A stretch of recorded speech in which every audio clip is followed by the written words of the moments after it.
ప్రతి ఒక్కరూ పర్యావరణ హితంగా జీవించాలి అని గ్రీన్ క్లైమేట్ టీమ్ ఎన్జీఓ వ్యవస్థాపక కార్యదర్శి జేవి రత్నం కోరారు.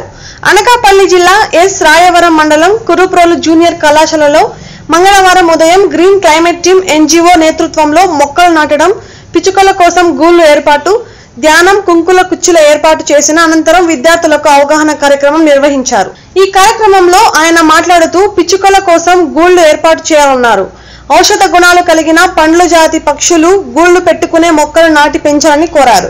జూనియర్ కళాశాల ప్రిన్సిపల్ కె ప్రసాద్ మాట్లాడుతూ తమ విద్యార్థులకు చదువుతో పాటు సంస్కారం, ఆటలు, పాటలు, సాంస్కృతిక కార్యక్రమాలతో పాటు పర్యావరణ పరంగా ఒక ఆక్సిజన్ హబ్ వలె తీర్చిదిద్దే ప్రయత్నం చేస్తున్నామన్నారు.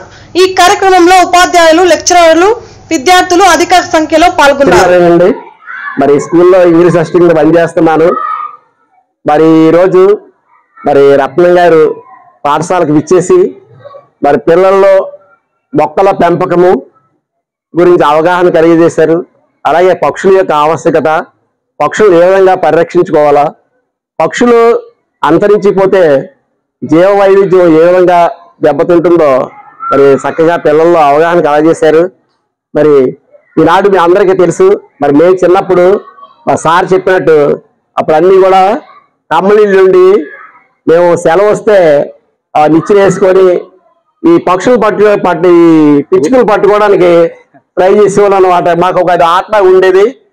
మరి ఈ పక్షులు వల్ల మీ అందరికీ తెలుసు ఈనాడు పంటలు ఏ విధంగా తెగుళ్లకు గురవుతున్నాయో, అనేక రసాయనిక మందులు వాడడం వల్ల ఈ ఎక్కువగా ఈ పక్షులు లేకపోవడం వల్ల ఏంటంటే గతంలో పక్షులు ఉండేవి, ఆ గోరలని, పిచ్చుకలు, గోరలు, తర్వాత ఇంకా రకరకాల పక్షులు ఉండేవి. అవి ఏం చేశారంటే అవి పక్షులు పంట మీద ఏవైనా సరే పురుగులు ఉంటే ఆ పురుగులన్నీ కూడా ఏరుకొని తినేవి. దానివల్ల ఏముందంటే అసలు మరి పక్షుల యొక్క పెంపకం గురించి, పిచ్చుకలను కాపాడడం గురించి కూడా ఒక్కసారి మాట్లాడుకుందాం. పిచ్చుకలు మన పర్యావరణంలో భాగం. మరి పిచ్చుకలు ఒకప్పుడు ప్రతి ఇంట్లోనూ కూడా ఇంటి చూరుల్లో గుడ్లు పెట్టుకుని పిల్లలు చేసుకుని ఉండేవి. ఇప్పుడు మారుతున్నటువంటి మరి జీవన పరిస్థితుల దృష్ట్యా అందరూ కూడా తాటేకల నుంచి స్లాబ్ ఇళ్లలోకి మారడం వలన పిచ్చుకలు చాలా వరకు కూడాను అంతరించిపోయాయి. మీరు చూడండి, ఒక్కసారి గుడి కట్టేటప్పుడు గుడిలో పావురాలు ఉండటం కోసం ఖాళీ ఉంచేవారు. ఎక్కడ గుడి కట్టినా మీరు చూడండి, పూర్వం నుంచి కూడాను గుడి కట్టారంటే గుడిలో పావురాలు ఉండటానికి పైన ఖాళీ ఉంచేవారు.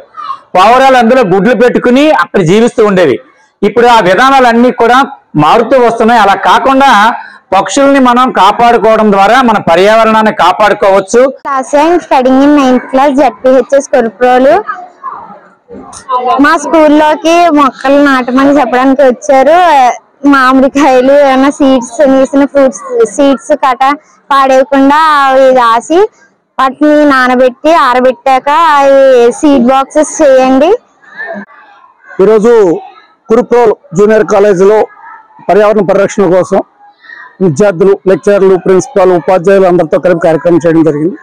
ప్రధానంగా పిచ్చుక గూళ్ళు ఏర్పాటు చేయడం ద్వారా పిచ్చుకలను పరిరక్షించడం, అలాగే ధాన్యం కంకుల కుచ్చులు ఏర్పాటు చేయడం ద్వారా అన్ని రకాల పక్షులకు ఆహారం అందుబాటులో ఉంచడం, నీటి వసతి పక్షుల కోసం ఏర్పాటు చేయడం. ఈ కాలేజీ ఏదైతే ఉందో దీన్ని ఒక ఆశ్రమం తరహాలో మొత్తంగా పండ్ల తోటలో ఔషధ మొక్కలు, పక్షులు గూళ్ళు పెట్టుకునే, పక్షులకు ఆహారాన్ని ఇచ్చే చెట్లు పెంచాలన్న కార్యక్రమాన్ని చేపట్టడం జరిగింది. ఈ ఏడాది ఇక్కడ కనీసం ఏం లేదన్నా ఒక 1000 వరకు మొక్కలు నాటి పెంచాలనే ఆలోచన చేస్తున్నాం. Thank you. జెడ్పీహెచ్ఎస్ కురుప్రోలో 8వ తరగతి చదువుతున్నాను. ఈ రోజు మా హెడ్ మాస్టర్ మరియు మా స్కూల్ స్టాఫ్ కలిసి మాతో ఒక మొక్క నాటించారు. అందరూ అలాగే నాటండి, ఎవరు మొక్కల్ని నరకవద్దు. తర్వాత పక్షులకు గూళ్ళను కూడా ఏర్పాటు చేశారు, ధాన్యం కుంచులు కూడా ఏర్పాటు చేశారు. చాలా ధన్యవాదాలు.